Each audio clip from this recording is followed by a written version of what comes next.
Hello guys आज নতুন ভিডিওলৈ আপোনালোকক আদৰিছো আমি আজি আইছো এটা আমাৰ মুৰিগাঁও মিকিৰবাটাৰ ওচৰত আমাৰ কামটো চলি আছে কামটো আমি চাবলৈ আইছো যে কামবিলাক আমাৰ কেনেকৈ চলি আছে এতিয়ালৈ কামটো কিমান লৈকে আগবাঢ়িছে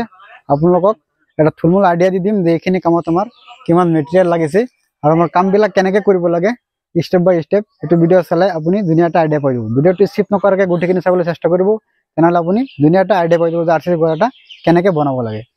ব্লগ ভিডিও এফালে আহক ওপৰত আমি বাহ লগাইছো বাহবিলাক যে লগাইছো বাহবিলাক আপোনালোকে কেনেকৈ লগাব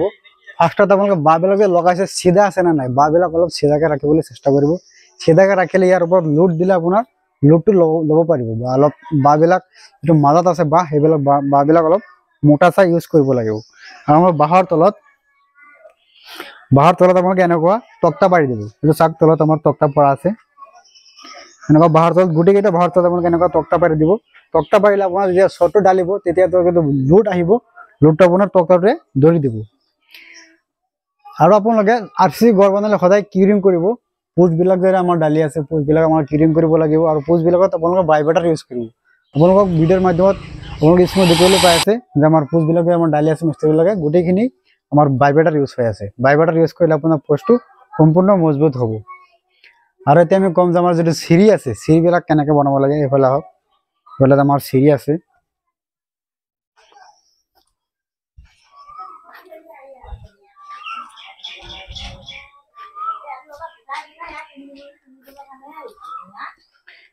এটা হল আমাৰ সিৰিটো চাক আমাৰ কিমান ধুনীয়া হৈছে সিৰি যেটো আমাৰ যেটো ৰাইজাৰ হাইট আছে এটো হল আমাৰ ৰাইজাৰ হাইট এটো আপোনালোকে 5.5 ইঞ্চিৰ পৰা 5 ইঞ্চি বা 6 ইঞ্চি আপোনালোকে ৰাখিবলৈ চেষ্টা কৰিব আৰু যেটো আমাৰ সিৰিৰ সাবাৰ ওইটো আমাৰ যেটো শট আছে এটো আমাৰ যেটো সিৰি যেটো লুট ৰাখিব এটো আপোনালোকে 5 ইঞ্চি ৰাখিবলৈ চেষ্টা কৰিব এটো চাক আমাৰ 5 ইঞ্চি আছে আৰু সিৰি যেটো ৰড আছে ৰডটো আপোনালোকে কিমান ৰড ইউজ কৰিব বহুত মানুহে কমপ্লেইন দিছে যে আমাৰ সিৰিটো আমাৰ খুব মাজত ফাটি যায় এ চাও আমাৰ যেটো সিৰিৰ ৰড আছে ৰডটো আমি কিমান আমি ৰড ইউজ কৰিছো এবেলা হক আমি ৰডটো দেখাই দি আছো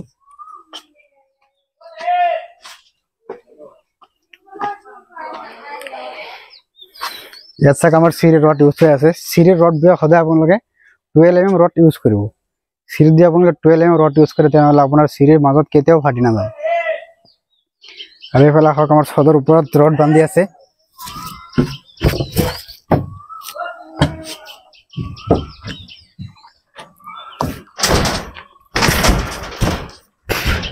এটো হল আমাৰ বিম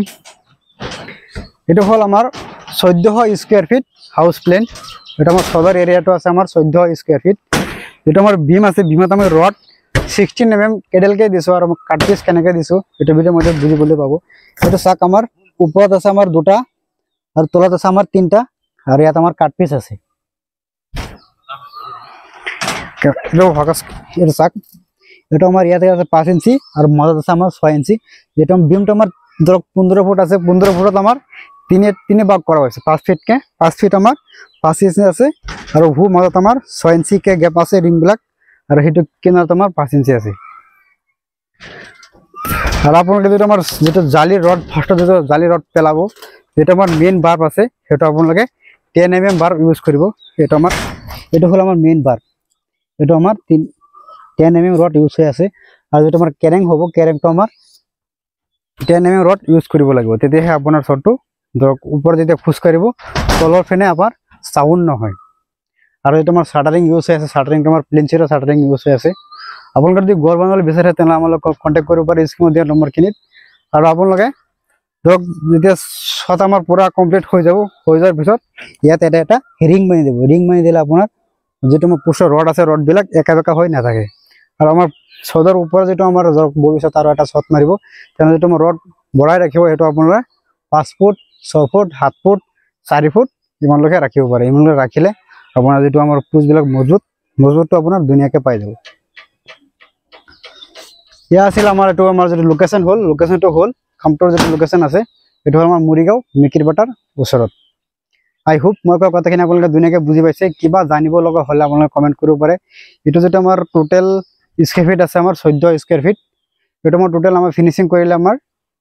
যেটো আমাৰ লাক্সাৰি ফিনিশিং আছে লাক্সাৰি ফিনিশিং কৰিব হলে আপোনালোকে এটো আমাৰ এই 30 লাখ টাকা আমার 30 লাখ টাকাতে আমার কমপ্লিট হয়ে যাব। ওর আমার যেটা আমার গ্রাউন্ড ফ্লোর ফিনিশিং আছে, ফাউন্ডেশন আর ছাদ আর আমার অল টোটাল ফিনিশিং 31 লাখ টাকা আমার টোটাল হয়ে যাব ফিনিশিং। ভিডিও চাই ভালো লাগলে চ্যানেলটা সাবস্ক্রাইব করে দেবো, কিবা জানিব লগা হলে মানে কমেন্ট কৰিব। থ্যাংক ইউ সো মাচ, নেক্সট ভিডিওত লগ হ'ব। হেল্ল' গাইজ, আজি এটা নতুন ভিডিঅ' লৈ আপোনালোকক আদৰিছোঁ। আপুনি এটা ঘৰ বনাবলৈ বিচাৰি আছে তেনেহ'লে একো টেনশ্যন কৰিব নালাগে। আপোনাৰ ঘৰটোৰ যিমান দায়িত্ব আছে অল দায়িত্বখিনি আমাৰ ল' কষ্ট কনষ্ট্ৰাকশ্যন আপোনাৰ দায়িত্বখিনি লৈ ল'ব। আপোনাৰ ঘৰটো কেনেকৈ বনাব লাগে আপুনি খালি কৈ দিলে হ'ল। ল' কষ্ট কনষ্ট্ৰাকশ্যন আপোনাৰ ঘৰটো ধুনীয়াকৈ বনাই দিবলৈ চেষ্টা কৰিব। আপুনি স্ক্ৰীনত দিয়া নম্বৰখিনিত আপোনালোকে কণ্টেক্ট কৰিব পাৰে। আপুনি যদি ঘৰ এটা বনাবলৈ বিচাৰি আছে, আপুনি RCC ঘৰ হওক বা আছাম টাইপ ঘৰ হওক, আপুনি যিকোনো এটা ঘৰ হওক, ঘৰ দি আপুনি বনাবলৈ বিচাৰি আছে, তো গোটেইখিনি দায়িত্ব আপোনাৰ ল' কষ্ট কনষ্ট্ৰাকশ্যন আপোনাৰ দায়িত্বখিনি লৈ ল'ব। আপোনালোকে কণ্টেক্ট কৰিব পাৰে, স্ক্ৰীনত দিয়া নম্বৰখিনি আপোনালোকে কণ্টেক্ট কৰিব। আপোনাৰ ঘৰটো ধুনীয়াকৈ বনাই দিবলৈ আমি চেষ্টা কৰিম। আমাৰ ঘৰটো হ'ল নগাঁও।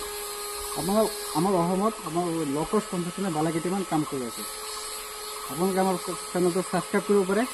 ছাবস্ক্ৰাইব কৰি আমাক ভিডিঅ'কেইটা চাব পাৰে। আমাৰ কামবিলাক যদি আপোনাক ভাল লাগে তেনেহ'লে আমাৰ লগত কণ্টেক্ট কৰিব। Thank you so' much, next ভিডিঅ'ত লগ হ'ব।